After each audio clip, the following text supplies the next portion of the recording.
wonderful light and is wonderful healer and does so many things in the astral realms as well as solidly on the physical.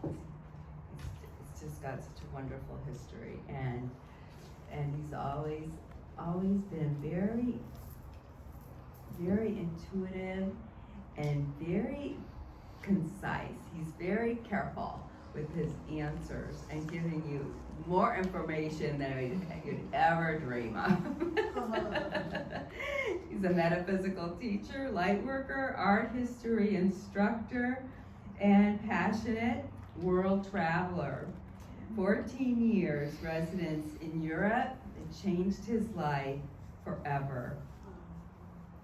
His major influences were Alan Watts, Rudolf Steiner, trained in his alternative education system, the Waldorf schools, Osho. He became a disciple, diploma in astrological counseling from a school in Switzerland, an initiation as a priest of Wicca, initiation in the use of the sacred Native American pipe, and 4 years residence in Sedona, ayahuasca ceremonies in Peru, and certificates in mediumship and hands-on healing from Harmony Grove Spiritualist Association in Escondido. And most recently, Hawaiian shamanism. Douglas is working today with a very special rose ritual for clearing and cleansing after services, sign-ups in the hall. And we're excited, this first time he's offered this. And he's mediumship, goddess cards, and works with shaman stones at different, and at fairs. And he's gonna be here at our psychic fair in November, the 22nd, our Giving Thanks Psychic Fair. So put that on your calendar. So we're just so excited always when Douglas comes. Let's welcome warmly Douglas Parker. Well, good morning to everyone. Good morning.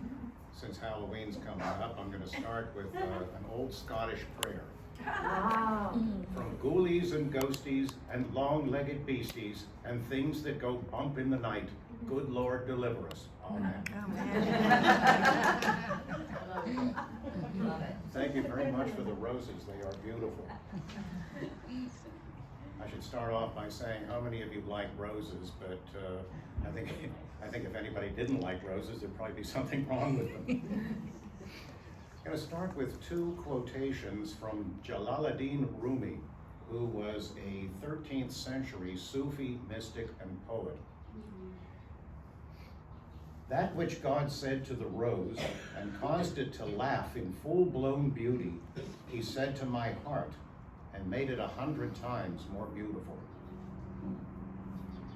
And from another poem, come out here where the roses have opened. Let soul and world meet. Now, roses are probably the best loved flower in the world. And roses have acquired great cultural significance in many different societies, Western as well as Asian. Roses also, as I'll be coming to later, have one of the highest vibrations in nature. Now, how far back do you think roses grew on this planet? Archaeologists in Colorado discovered the remains of roses that go back 32 million years. There are over 300 species of roses naturally, but since they hybridize very easily, there are literally tens of thousands of so-called cultivars. They've been cultivated by people since at least 500 BC in the Mediterranean area, in Persia, and in China. In fact, the word rose ultimately comes from a Persian word, and the garden roses that we enjoy today come from 18th century China. Now, during the Greco-Roman period, roses were very closely associated with the goddess Aphrodite. And in fact, in Homer's epic poem, the Iliad, Aphrodite protects the body of Hector using, quote, the immortal oil of the rose. Now, in the Zohar, which is the major work on Kabbalah, the Jewish mystical and magical tradition written down in the 13th century, it uses a 13-petaled rose as a symbol of the 13 attributes of divine mercy. In Islamic lands, geometrical gardens, especially in Persia, are symbolic of paradise. In a very arid country like Arabia, where the religion started, an oasis or a garden is a symbol of life. And they prominently feature roses in these gardens. They give them pride of place. And in fact, one of the major works of Sufi literature, the Islamic mystical tradition, is called The Rose Garden by Sadi of Shiraz, which was written down in 1258. It's a collection of poetry and stories. The Persians have always been a very poetic people. In any case, some centuries ago, the king of Persia had a chess champion as one of his court followers. And on one occasion, a fellow who was unknown to them came to challenge the champion and ended up beating him. The king very sadly turned to the chess champion and said to him, "Your rose water has just turned to urine."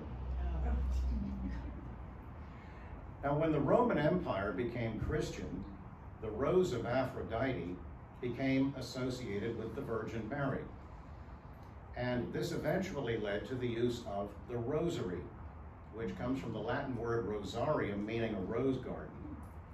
Now, according to the church, it was given to Saint Dominic, the Spanish saint, personally by an appearance of the Virgin early in the 13th century. However, the story was cut from whole cloth because we know that rosaries were actually used at least as far back as the 9th century. And the rose combined with the cross would eventually be used as a central symbol of esoteric Christianity. You can see the symbolism, the rose representing the feminine and the cross representing the masculine. And so we have Rosicrucianism as a result. Now, less spiritually, centuries later, it became a political symbol. You've heard of the Wars of the Roses, perhaps, in England. That was a struggle that lasted for some 32 years, from 1455 to 1487. It was a struggle between two houses for the throne, the House of Lancaster, that was symbolized by a red rose, and the House of York, that was symbolized by a white rose. It finally came to an end when the two families intermarried. Now, 4 centuries later, somewhat more peaceably, in Victorian England, roses were very prominent in what people have called the language of flowers. In other words, plants and floral arrangements were sent as a coded message to a recipient. For example, if you sent them red roses, that was a symbol of passion and romance. Pink roses, a lesser affection. White roses, virtue and chastity. Yellow roses, friendship and devotion. And black roses were presented to people in times of bereavement. The late 18th century English playwright Richard Brinsley Sheridan, who was quite prominent, once had a woman visitor come, and he said to her, "Won't you come into the garden? I would like my roses to see you." Now, in the 20th century, attar of roses, meaning rose oil, is used in aromatherapy. Rose oil was first distilled in the early 11th century by an outstanding Persian physician and philosopher Ibn Sina, who was in fact so well known even in Europe that there he was known under the Latinized form of his name as Avicenna.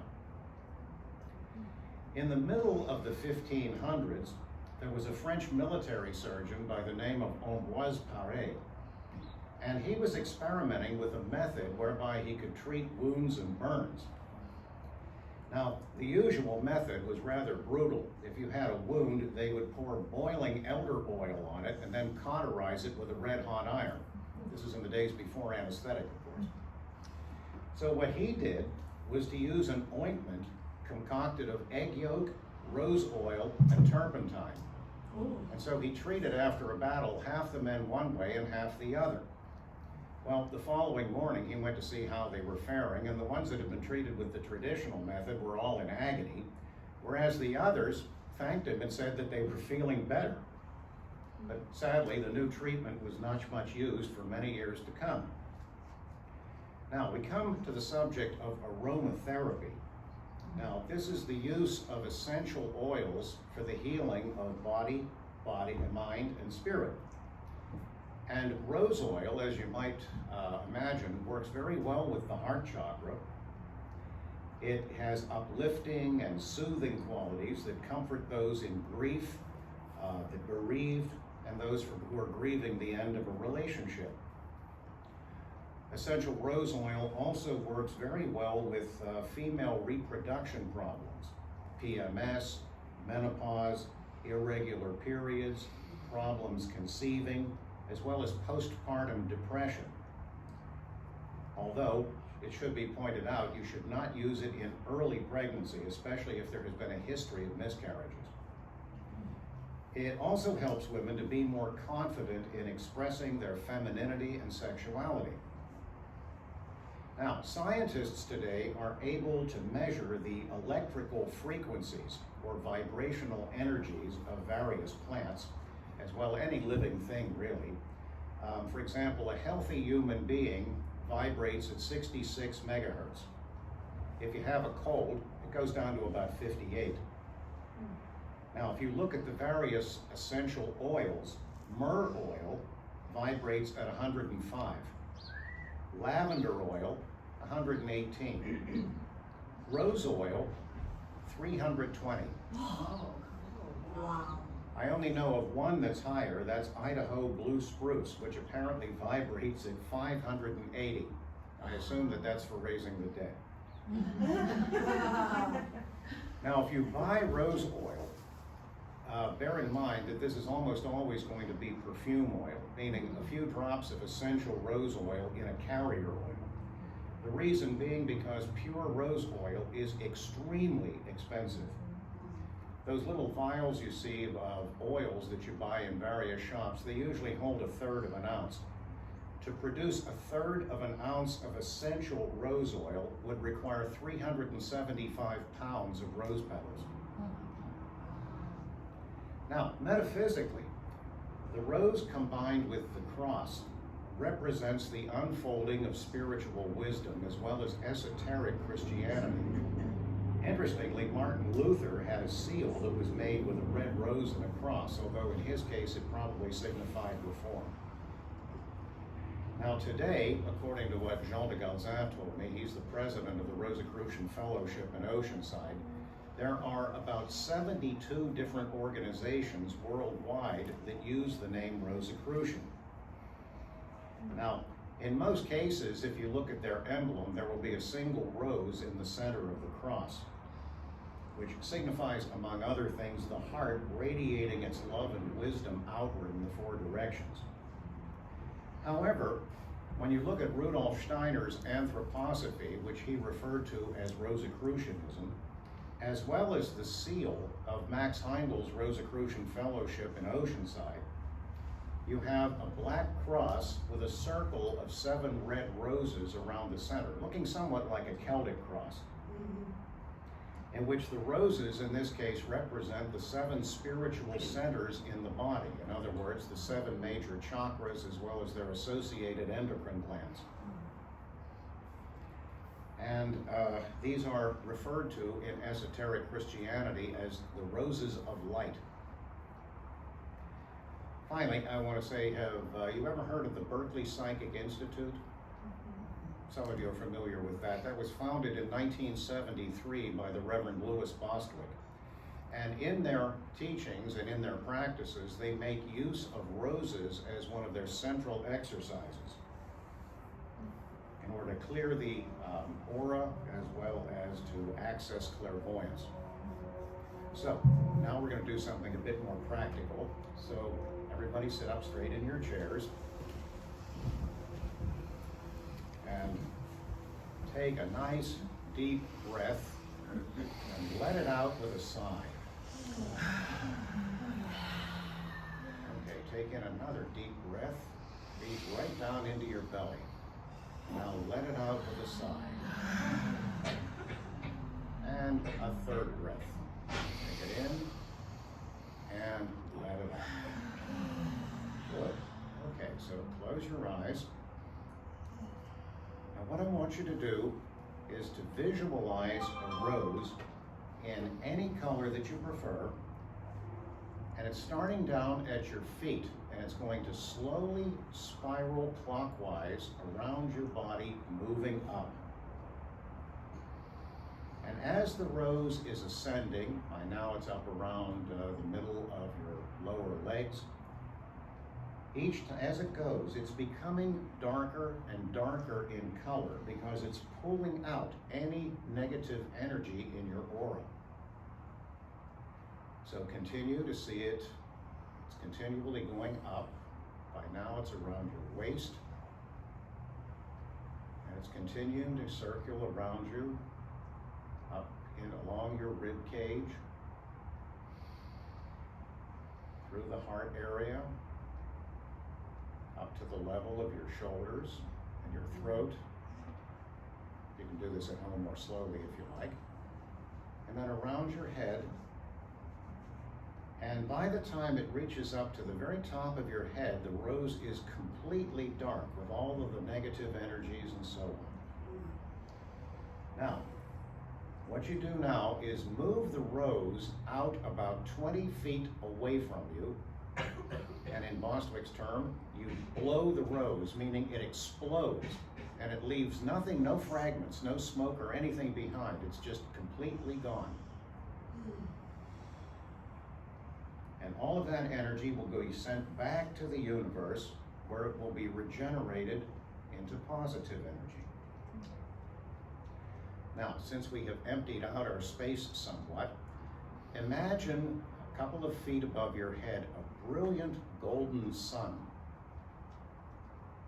And now the sun pours creative energy back into your aura in order to fill up the space completely. Feel that golden light filtering down through you all the way to your feet and radiating out from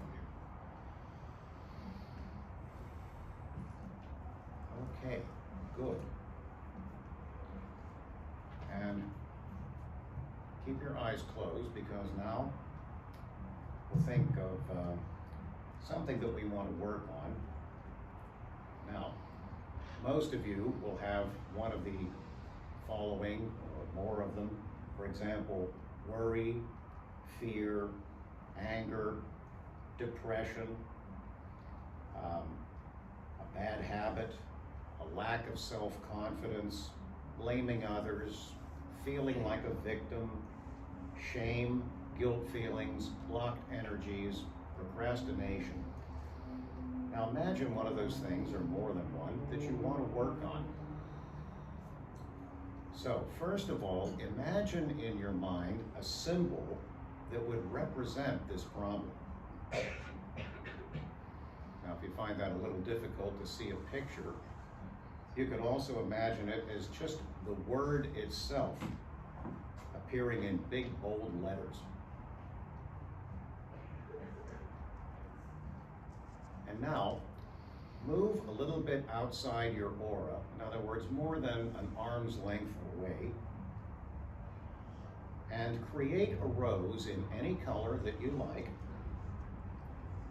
And put this symbol or picture inside the rose. And let the rose fill up with that problem energy. See it filling up, just pulling it right out of you. And now move the rose about 20 feet away and blow the rose. Now you might want to think of the same problem, if it's an ingrained one, or you might want to pick another one. But again, place a rose just outside your aura. Watch it fill up with this problematic energy.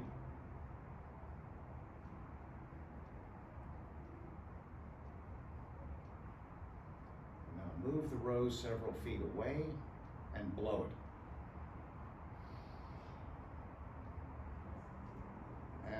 do that one more time.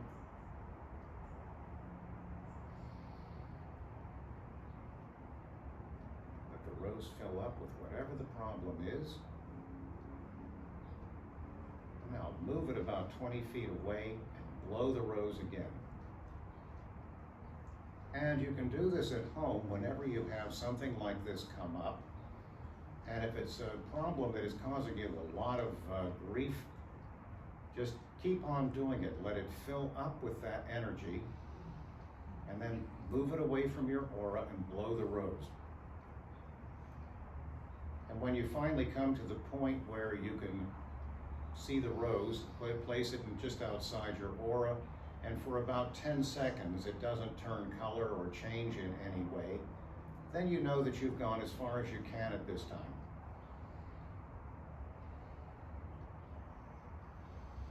So whatever roses filled with problems you have right now, move it out several feet away and blow the rose. Okay, so take a deep breath and come back to the room. Allow your eyes to slowly open.